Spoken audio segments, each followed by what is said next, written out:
जंतर मंतर को लेकर क्या कहिएगा? सब पर बात हमने रखेंगे जनहित के लिए। मेरा नाम हुआ एमडी फखरुद्दीन सिलाधर ढाली पलामू, मुस्लिम समाज कर्तव्य अधिकार मंच बोल रहे हैं। मैं शाह कमेटी के मैं जिला अध्यक्ष डालेंगे पलामू। पूरे 18-19 साल से सरकारी मान्यता प्राप्त है सरकार से, झारखंड सरकार से। मैं यही कहना चाहता हूँ, जंतर मंतर पर जो हमारे बच्चे जो पिटा रहे हैं, लग रहा है ना कि चोर पकड़ मार रहे हैं। उसके माँ बाप पढ़ा करके 10 लाख 20 लाख लगा करके इंजीनियर की पढ़ाई पढ़ाया, डॉक्टर की पढ़ाई पढ़ाया। अब जब कंपटीशन में जाते हैं तो उनका पेपर को जो है ना डिसमिस किया जाता है जानबूझ के। अब बताइए उसका क्या हालत होगा, इस देश का क्या हालत होगा। वो अपने हक मांगने के लिए जा रहा है और सांप गोजर के जैसे मारा जाता है बरसात के महीने में, वैसे पीटा जा रहा है। क्या उसका हक नहीं है? वो किसी का बेटा है, सबका एक बेटा है। पूरा दुनिया भारत का हिंदू चाहे मुसलमान सब भाई है, भाई है। हम यही कहना चाहते हैं कि हमारे सेंटर के सरकार को कुछ रहम होना चाहिए कि बच्चों पर तो कम से कम ख्याल रखना चाहिए कि जो बच्चे 50 लाख 40 लाख लगा करके और बेचारे पढ़े लिख करके एक काजू किशमिश के लिए तरस रहे हैं 10 रुपये 20 रुपये खाने के लिए, बड़ी अफसोस लगता है। कल का हम प्रोग्राम देखा है, बाप रे बाप, खून जो है चल रहा है बच्चे लोग को।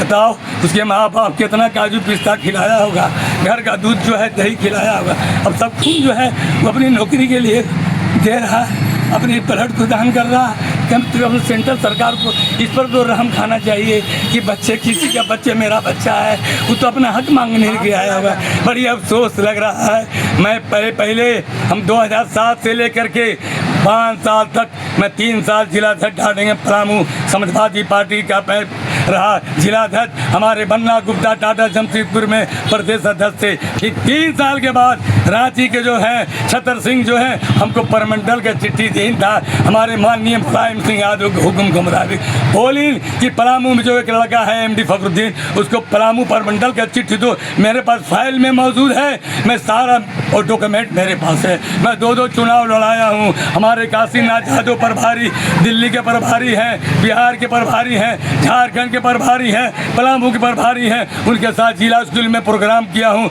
मेरे साथ जो है सारा पेपर का न्यूज़ साथ ही साथ है। मैं एक जगह देवघर में जा करके टिकट लिया, एक जो है शफीक अंसारी को जितवाए, टिकट से लड़वाए हैं बाकी से। चलिए बताइए, चाहते हैं 1 सेकंड में बोलना चाहता हूँ। मेरा यही कहना आपसे गुजारिश है कि सेंट्रल सरकार जो 12 साल से सरकार चल रही है, गरीबों का दे रहा है, कुछ नहीं दे रहा है। गरीबों को तो सिर्फ जो है उसकी जिस्म का ब्लड चूस रहा है। अब उसके भविष्य खत्म हुआ जा रहा है। हम क्या कहें कि जो जंतर मंतर में मैं कहना चाहते हैं कि सब बच्चे ब्लड जो है आंसू टपका नहीं रहे, ब्लड बहा रहे हैं अपने जिस्म से।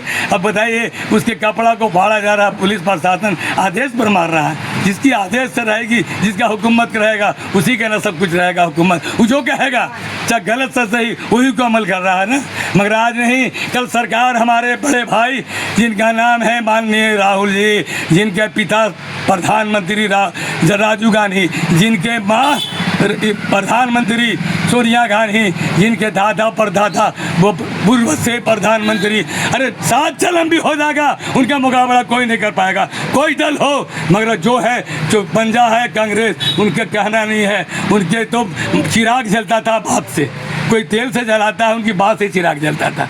वो तो कहीं गरीब के यहाँ पहुँच जाते थे। क्या दुख है, क्या मुसीबत है। पहले घोड़ा हाथी पर जाते थे, बैलगाड़ी पर जाते थे। अब तो हमारे दादा भी तो गरीबान थे, पहले कोई गाड़ी नहीं चलती थी हुजूर। मेरे दादा बैलगाड़ी चलाते थे, 7 गाड़ियाँ रहती थी, एक गाड़ी किसी को नहीं देते थे अपने, 1 रुपया सिक्का में दिन भर। अब पल्लेदारी भी करते थे, जो सामान है अपने से गिराते थे तो उसका अलग से पैसा मिलेगा। पूरन चंद का 3 गाड़ी, सुनिएगा, पूरन चंद का 3 गाड़ी। उनका घर मेरे मोहल्ले में एक दुकान दूर नहीं 4 फीट के अंतर जूती पर भी उनका मकान मौजूद है। शाह मोहल्ले में उनका मकान है। उनका मकान हम ही लोग खरीदे हैं, जब विधायक के चुनाव में पैसा खरीद के तो बेच दिए।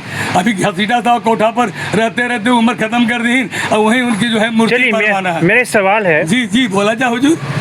कि जो स्थिति आज देख रहे हैं, जी जी। क्या पहले भी घटना घटी है कि ये पहली बार देखी जो प्रशासन विद्यार्थियों पर से वार किया?